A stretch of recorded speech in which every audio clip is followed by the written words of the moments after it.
Hi, everyone. Welcome to the PSC Unscripted session. This one is the human side of discovery and demo, secret shopping, storytelling, and role play. But we're going to get to that in a moment. I want to kick off with a call out to our sponsor, Reprise.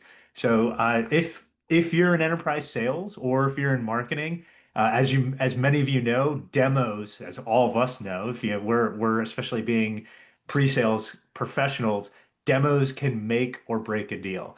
And creating effective customized demos at scale, that's a real challenge. And that's where Reprise comes in. Reprise is the leading AI first demo creation platform designed for enterprise pre-sales, sales, and marketing teams. The platform enables you to build customized sales demos, interactive leave behinds, complete sandbox environments, and product tours, all from a single unified solution. With Reprise, you can deliver consistent, high quality demo experiences without the technical complexity. No more relying on fragile live environments or spending hours on demo prep for each prospect. The results speak for themselves. Enterprises using Reprise are shortening sales cycles, reducing customer acquisition costs, and increasing conversion rates. The platform has delivered millions of demos for leading companies, including Cloudera, Databricks, Pendo, ServiceNow, and Zendesk. If you're looking to scale your demo operations and confidently showcase your product's value in every customer interaction, visit reprise.com to learn more. That's REPRISE.com. All right, if we can go on to the next slide.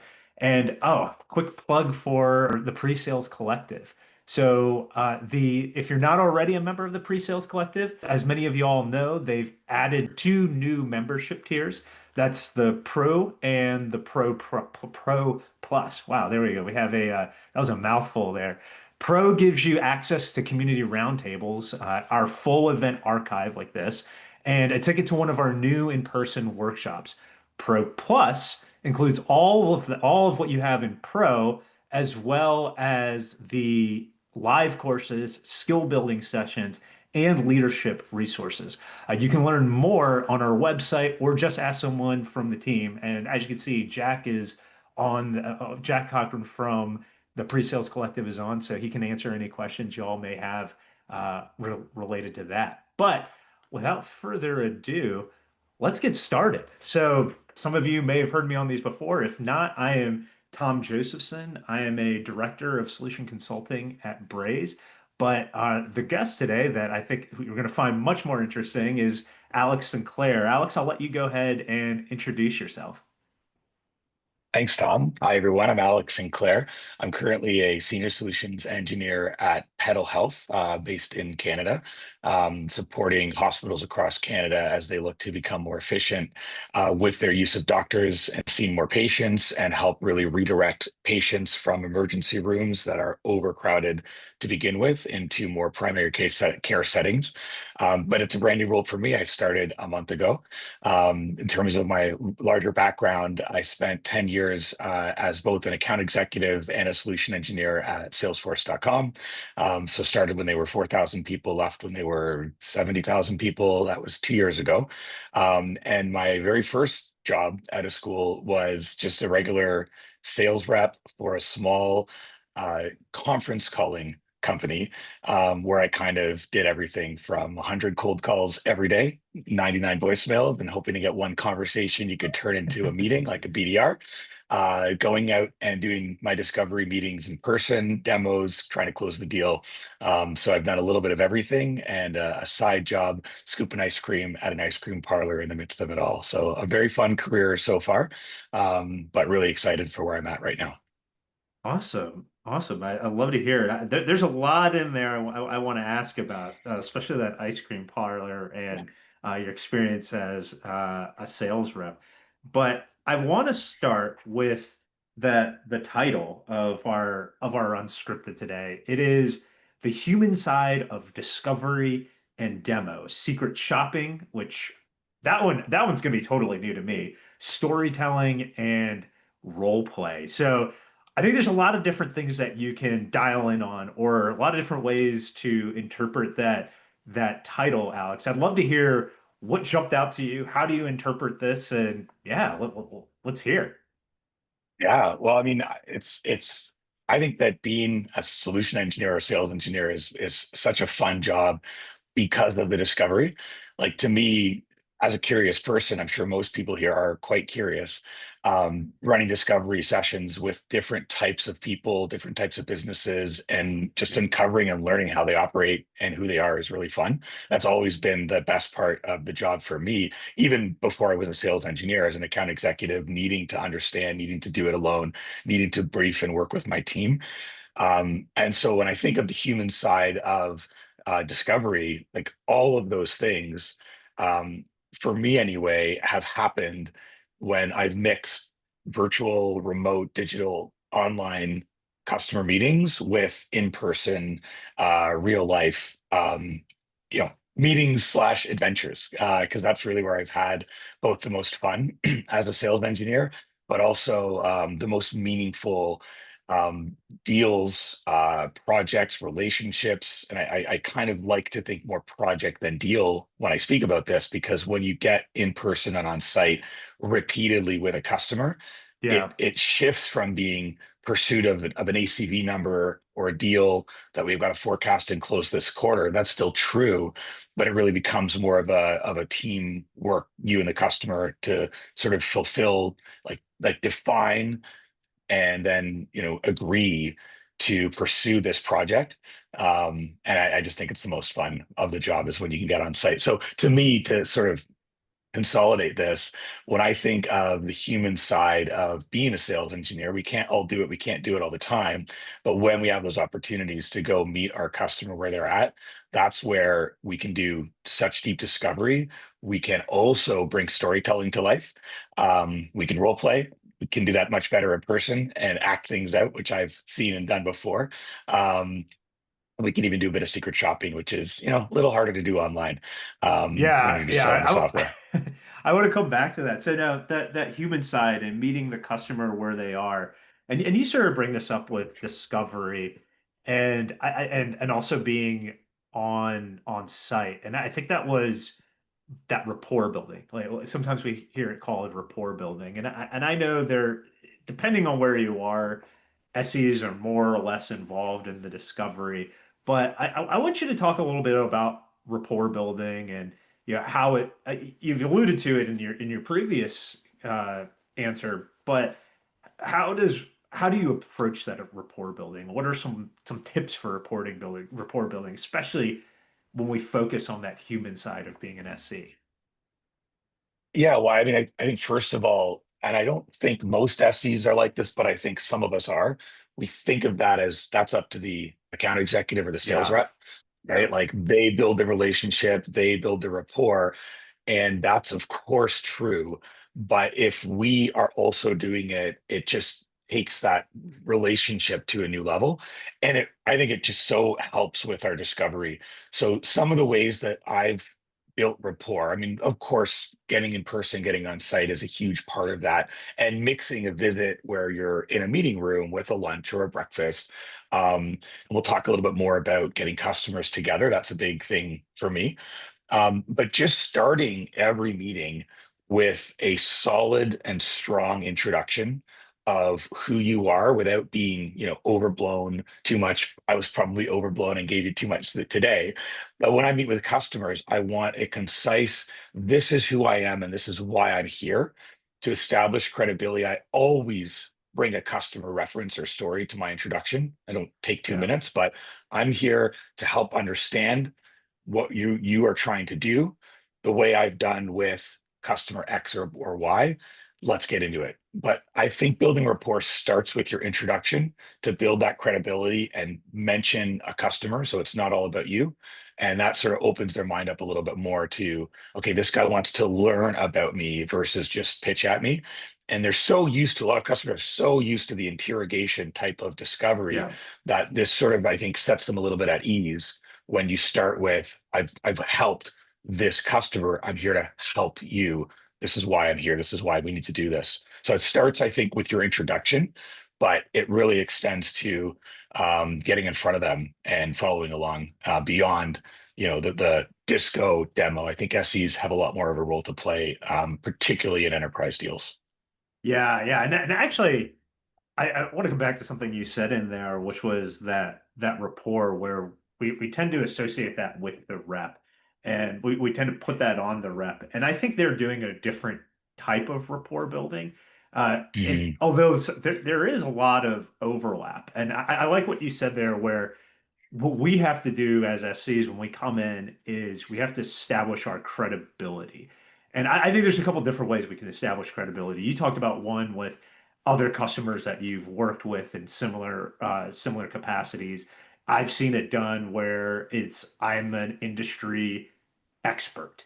I know, Hmm. like or it could be I'm a change management expert, especially SEs who are moving from implementation into being an SC, or I'm almost like a business consultant because I've done so many implementations and there's so many different because this tool is so flexible and there's so many different permutations.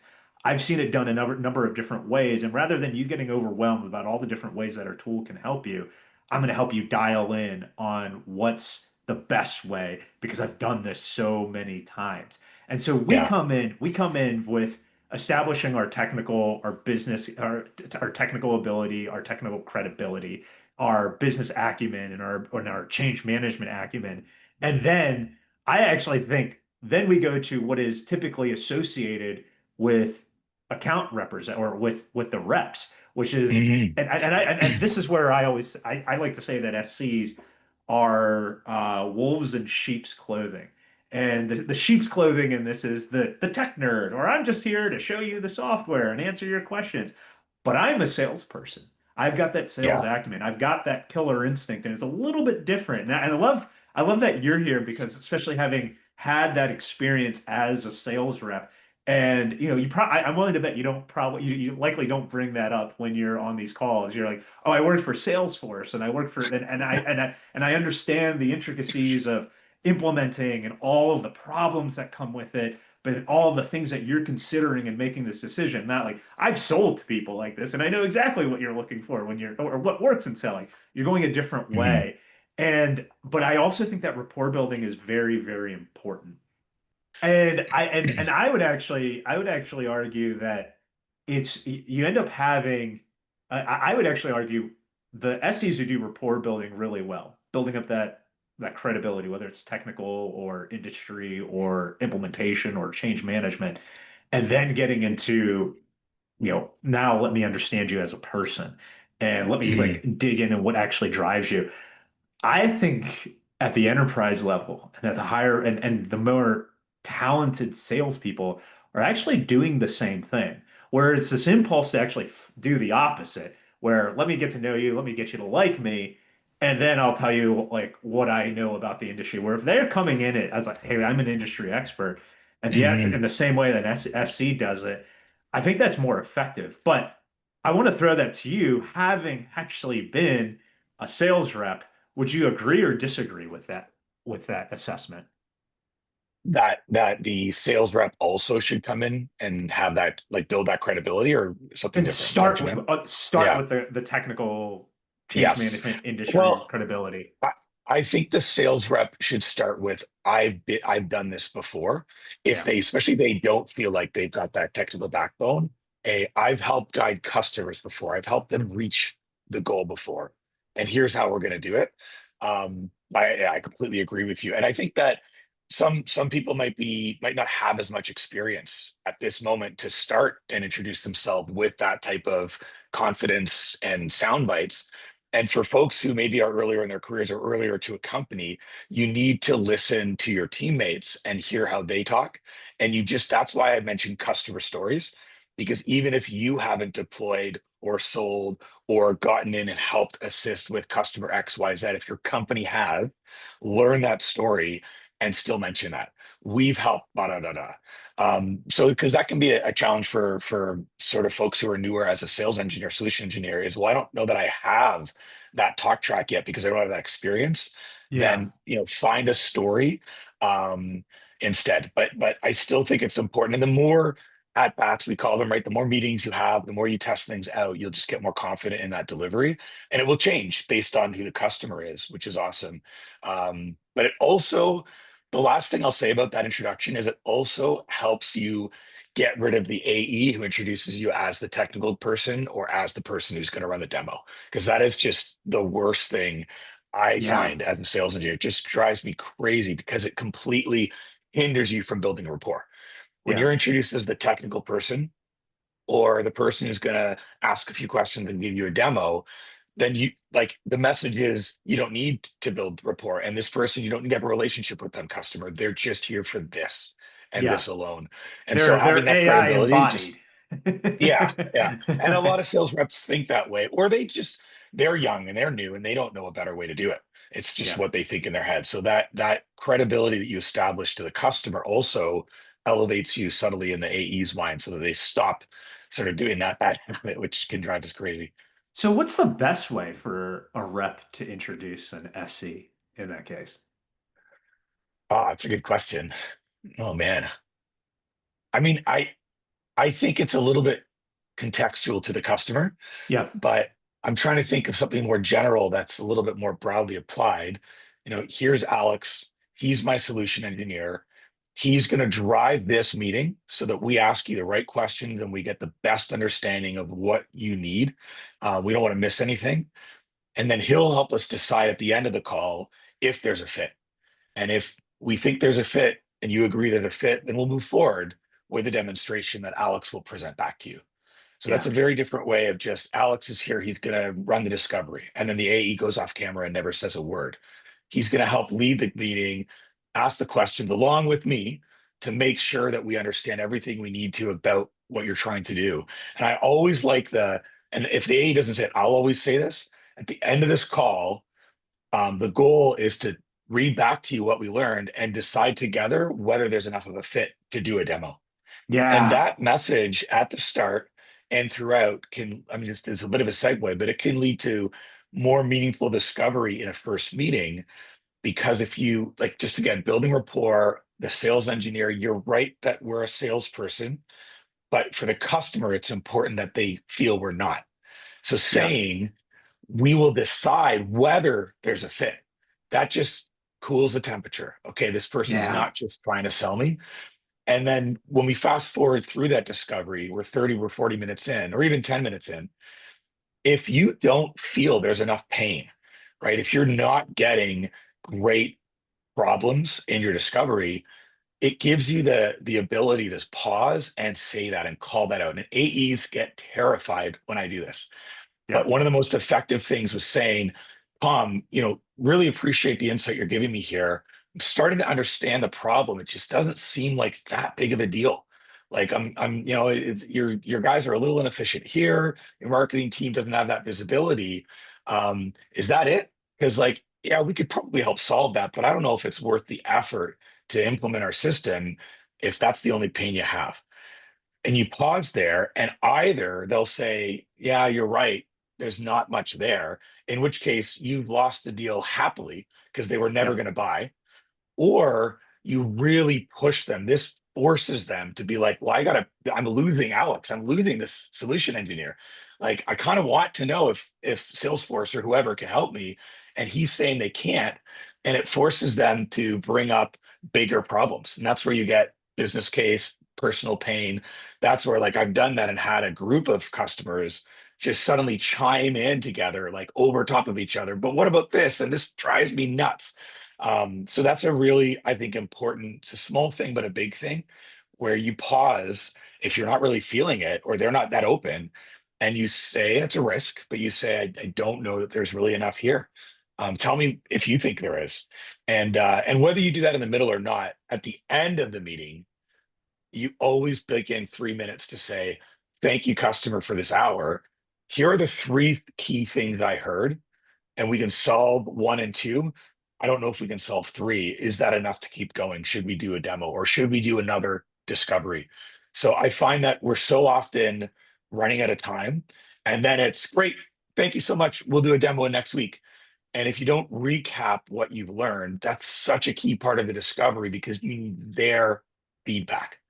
You need them to validate these are the three key points I heard. They should say yes, yes, or no. So that's the last thing I'll build is that's also how you build rapport, but that's how you also finish really human discovery is okay, I listened to you. Tell me if I got it right. And that also takes you away from the seller in their perspective. You're really caring about what they need. So I'll, long answer, but hopefully that's helpful. Yeah, and there's actually two pieces of that that I want to dial in on. The first one is, yeah, I started with the question like, how do you want to be introduced by the rep? Sometimes some of the direction I've given to reps is, uh, how would you introduce your boss on a call? You would never ever say, "This is my boss, Alex. What Alex does is this, this, and this." I would be like, I brought Alex onto the call. Alex, I'll let you introduce yourself. That's Mhm. it. That's Yeah, it. Put it in the SCs. Don't say this is the technical resource. Don't say that. Let the SC do that. Let them yeah, own that piece. And I found that's really effective. And usually, sometimes that's harder because when they've teed up the discovery call, they said, "Oh, I'm going to bring a technical expert to help me with it," and then they come back to that. yeah, But I've told them if your boss was joining, how would you do that? You wouldn't yeah, you don't need to sell them on the fact that your boss is there. Your boss is gonna like your sales director, your sales leader, they're gonna come on and say, usually what they'll say is, I am the sales director. Let's talk. Right. yeah, And I encourage SCs to be that confident. yeah, I am the solutions consultant. Here's what I yeah, do. Let's get yeah. into it. And you Okay. can correct if the AE does. Here's my technical person, or bringing in my technical person for this. You know that you can correct and say, "Yeah, thank you. I know Jimmy introduced me as the technical person. Just to be clear, I'm the solution engineer. So I also really look at the business process and making sure that not only is our solution technically going to work, but that it's going to do a good enough job to help you meet your goals." Like just Yeah. have a single sentence in there that expands who you are. It doesn't have to be 5 minutes and then you move forward. But you can Yeah. still course correct. Don't panic if the AE does that and say, "Oh, here we go again." Just take control. No. Oh, Have a yeah. one liner. Yeah, yeah. What I always like, I've seen a lot of SCs when that happens, they do a thing where they kind of they kind of undercut it a little bit, where it's Yeah. like I've seen an SC like, oh, they bring me in because I used to be in support or in implementation, and I love talking about it so much. They bring me in to talk, and then they start building it up. And they've actually what Okay. they've done in that is, I was in support, I was in implementation. They've Yeah. slid in Yeah. that That technical credibility. credibility. And Yeah. there was another thing that you said that I love, and I don't think enough people do this, which was explaining to them why there is a discovery. Yes. There's so many, and I think there's a study that marketing folks throw out, which is 80% of the prospects you talk to have already done a lot of discovery on your website. Or they've done a lot Hmm. of research on your website or research, and they think they already know what they've probably already ranked you, and they've probably made a lot of the decisions. And a lot of them are like, no, I just want to see the demo. And you have Hmm. to justify having that discovery. And I tell SCs, you come, and there's a line that you said, I'm going to tweak it a little bit, is getting them to understand the value of the discovery. And it's like, hey, we are here because I want to make sure that if we go to demo, if we show you a demo, we're showing you all the things that are relevant and not the things that are irrelevant. But also, we may come to the end of this conversation and realize we're not a fit, and I don't want to waste your Hmm. time with an hour and a half long demo if that's the case.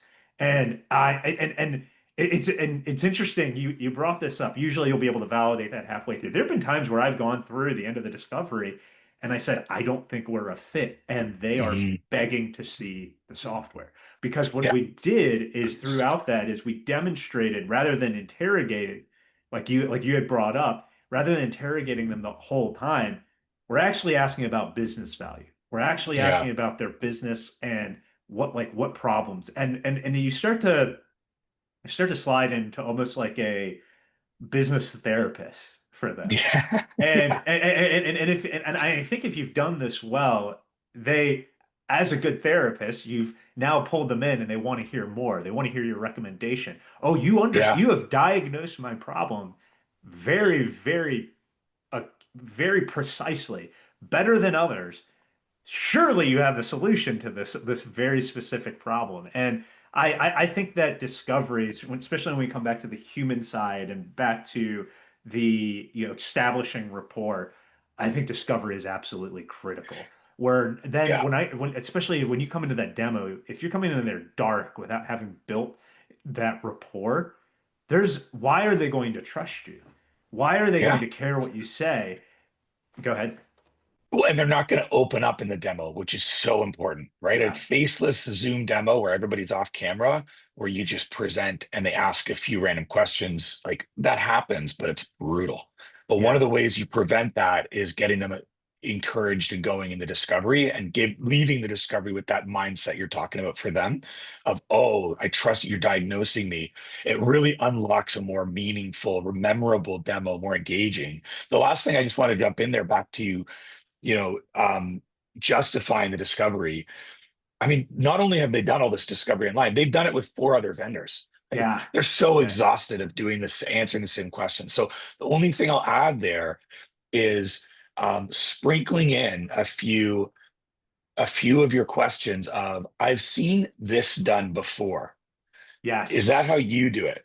Again, that credibility and that human side is not just interrogate, interrogate, interrogate. Here's my checklist. We talk about open-ended questions, right? Another way to do it is at another company like yours, they were doing this. How do you do that?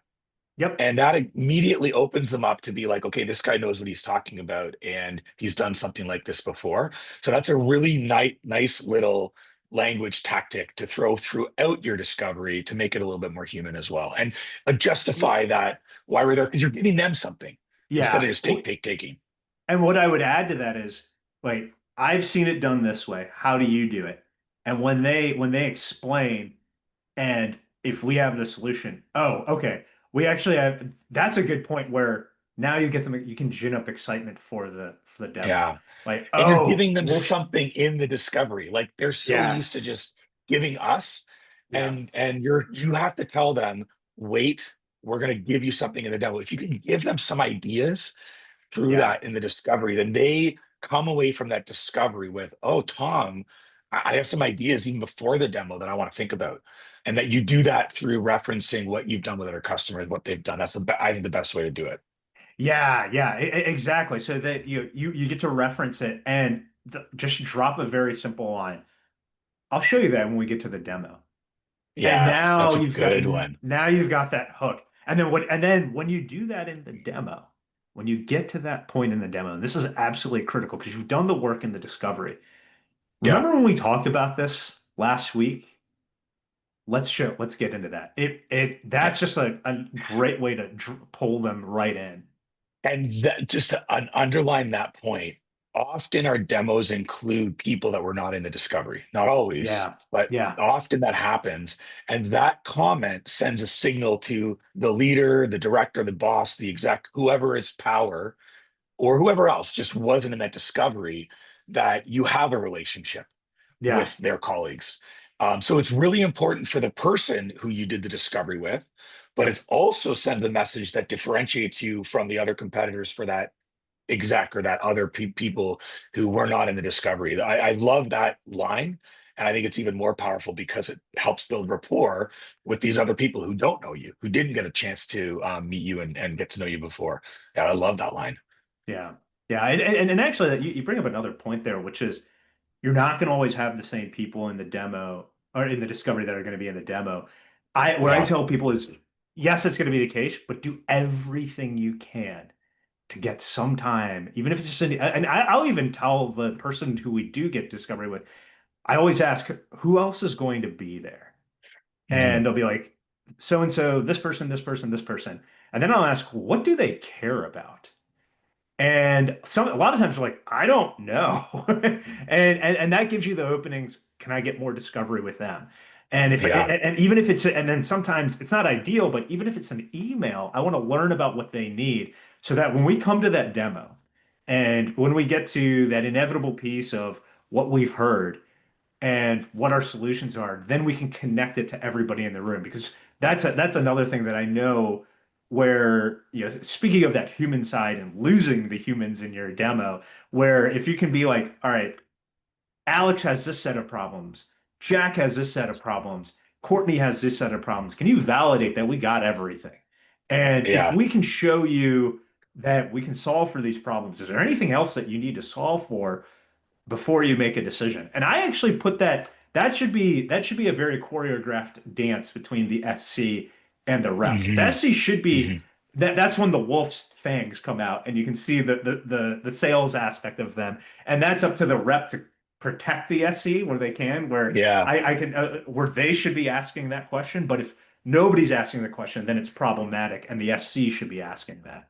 And the SE can ask it like part of it too, right? They can say, this is what we've learned. Did we capture everything we need? Maybe you don't end with for you to make a purchase decision, Yeah, but do we exactly. capture everything you need that will hit your goals and make this project successful? The one of the tactics that we introduced, I guess this was sort of my early in my SE tenure at Salesforce, was again, this is like deal context, customer context. Are they engaged enough to put more time? But what we did is we would introduce a call between the disco and the demo that we would call the summary of findings. And sometimes it was just 10 minutes, sometimes it was the AE making a phone call. But what we tried to do, especially if the demo was with power and they were not in the discovery, and that because it gave you a reason. So we would say at the end of the discovery with one or two key contacts, all right, we will put together and present a demo in 2 weeks' time to your leadership team. We'll have a business case, but we want half an hour with you next week where we can review what we've learned and what the business case is, give you our demo plan so that you can tell us if it's going to hit the nail on the head. And Yep. we really make the leader's time worthwhile. So not everybody can do this, not every company, every demo, every customer. But if you feel that the customer is engaged and does want to spend more time with you, it's such a key step. And it also focuses you as the AE and the SE because so often we do a discovery, we book a demo 2 weeks later, and we don't really do much work in between or work together. AE is Yeah. just like, okay, SE, build the demo and let's see what you come up with. And I'll maybe have a slide at the beginning to introduce us.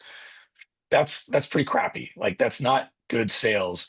So if the deal is worthwhile, if you commit to a summary of findings call with that main contact, like you've got to show up with 3 slides, and it's just three. What we heard, how we'll solve it, demo plan. Yep. And that demo plan slide has been so critical. And I bring it up in this webinar because it is about discovery, Yeah. right? We talked about at the end of a discovery, here's the 3 things I heard. This is the like way better version of that, where you have 30 minutes to say, here's what we heard, here's how I'm going to show it, here's the business impact of those 3 things I want to show. And so you're actually previewing the business case and getting more discovery. Yes, no, that's not that important. We're missing this. So then when you have that demo, the customer is way more confident that they're not going Yeah. to look bad and you are further to the point. The way that my my team, like the AEs I supported with, the way we talked about it is slow down to go faster. Yeah. They initially it looks like we're adding a step in the deal. It's going to take longer. But what Yeah. we're doing is we're actually reducing the steps after the demo, like a Yep. business case. So yeah, that's one more thing. When you have the customer engagement, that's such a powerful step to do that. Here's what we heard.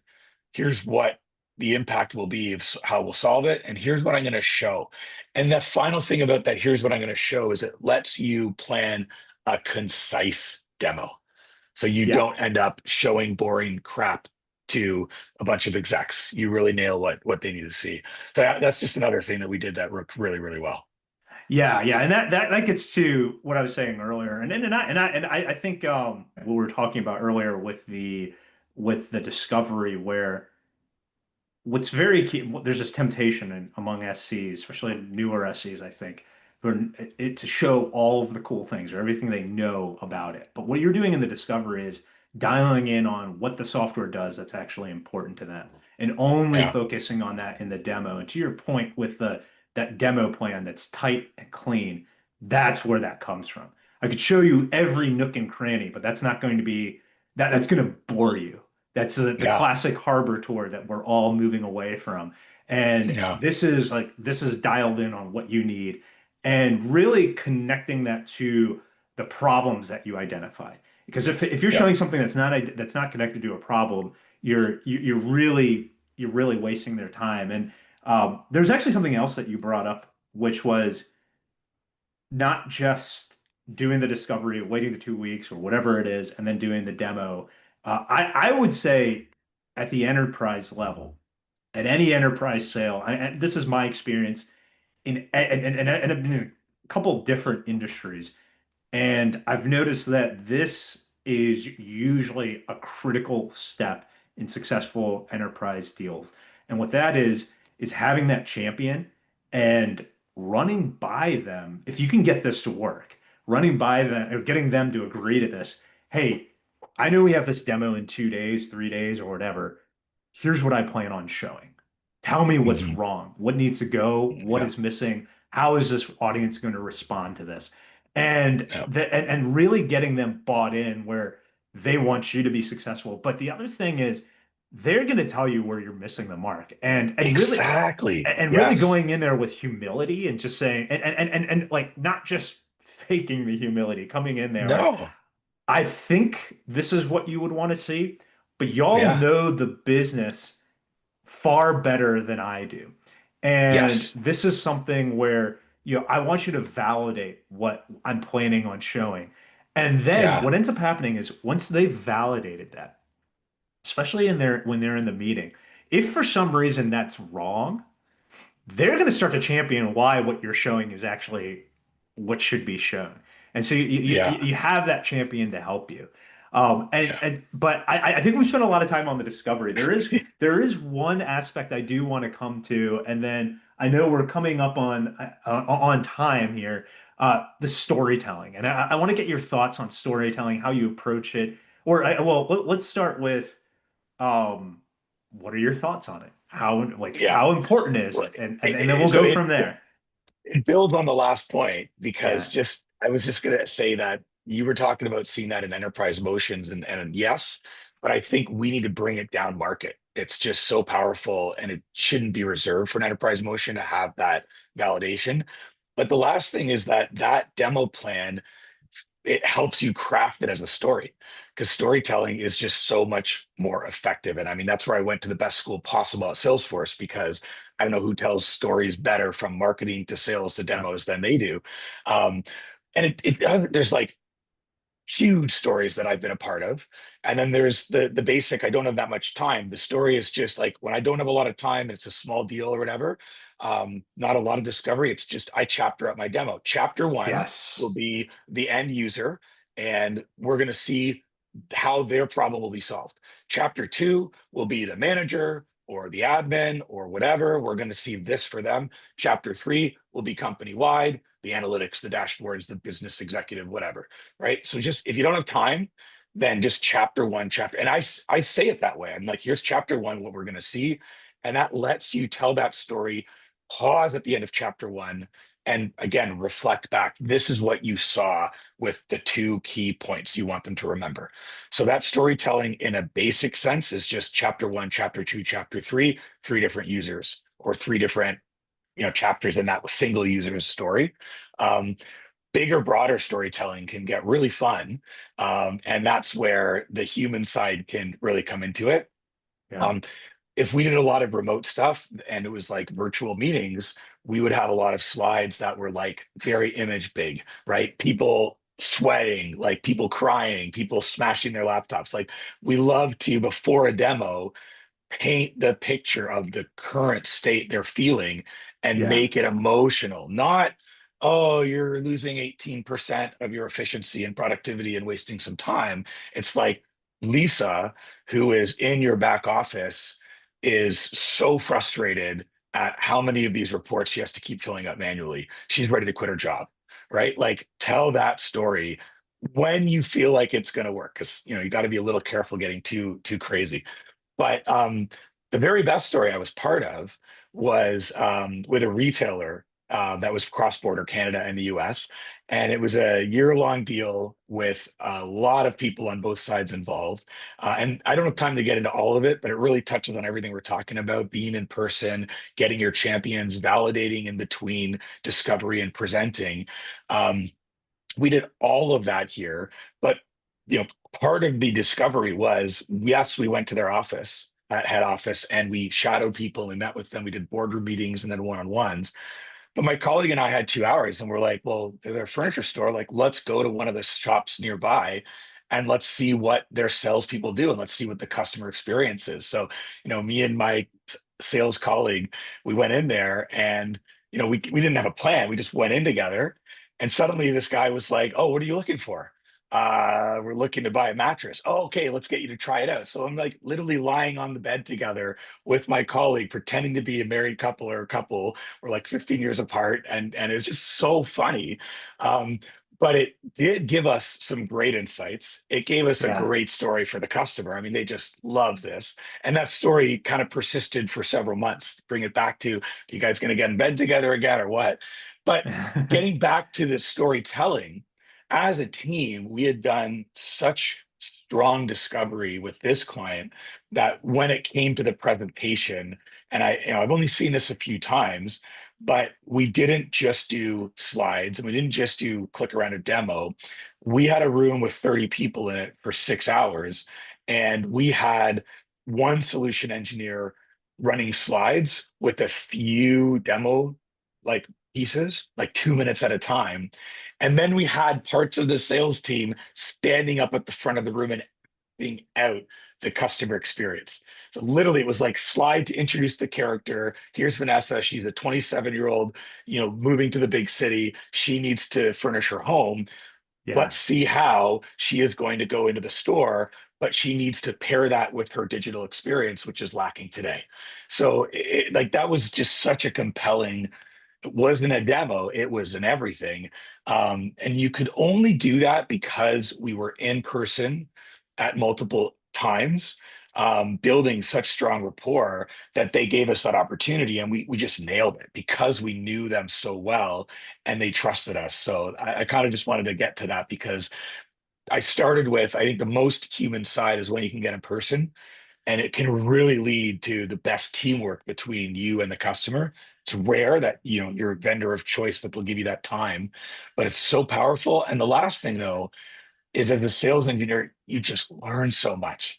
So even if you do all this work and you lose the deal, when you go on site and visit your customers, you're going to learn way more than doing everything online and virtual. So even Oh if yeah. you're nervous, you're unsure about it, you're worried about screwing up, get out there and do it anyway. And then you won't eventually, right? Because you'll learn how to do it. So that's like the thing I most want to say to everybody is get in person when you can, Yeah. because you'll just get so much better.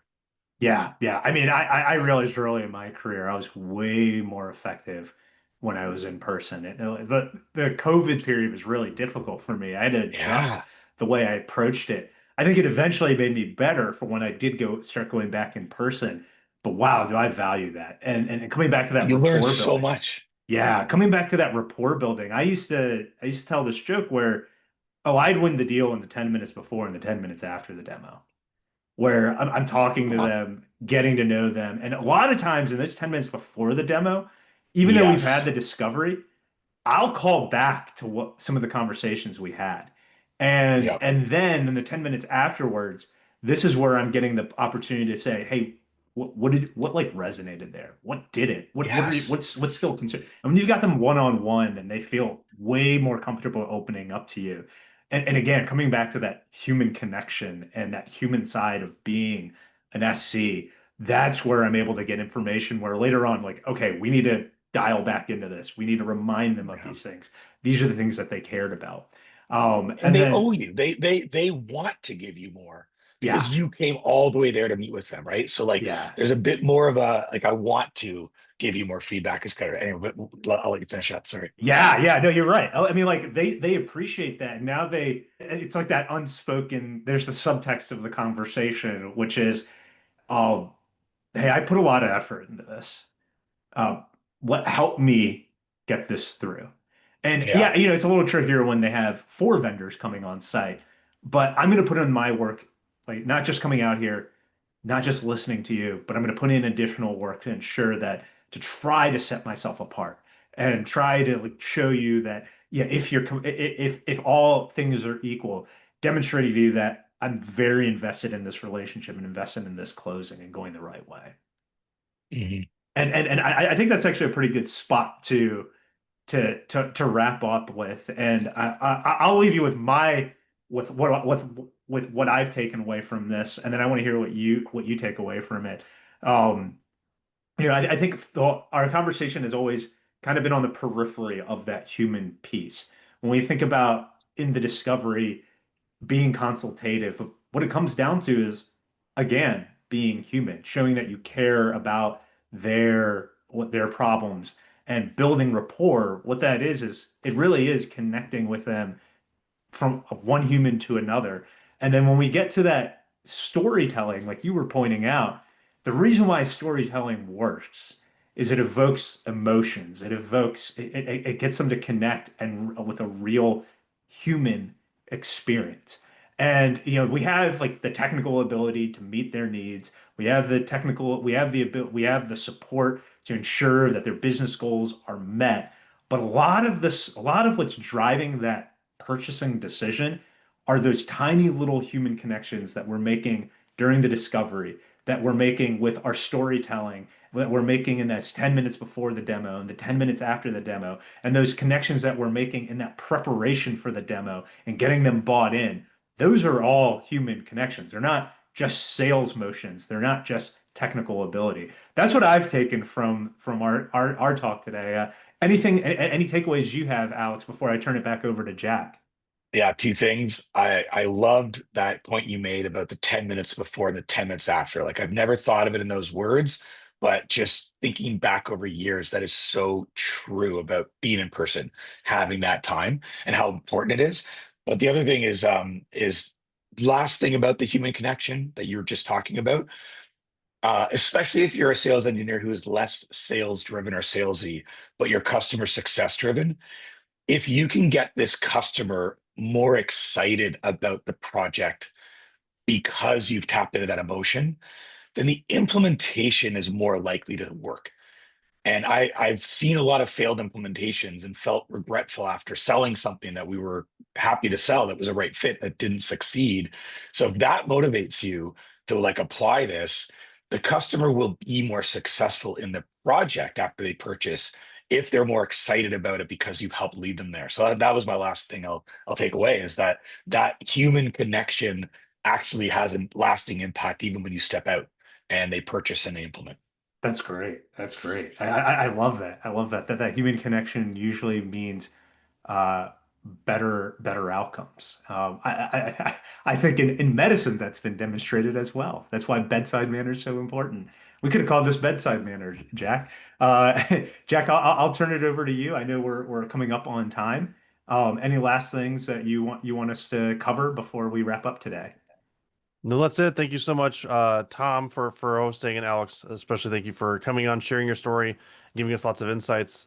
I posted the links earlier, so check out. We got two more pilot episodes of Unscripted this year, and then we're kicking off the full series in January. Sign up if you want to be on the show. We're still looking for more guests. Otherwise, we'll see everyone next time. Thanks so much. Yeah, thanks everyone.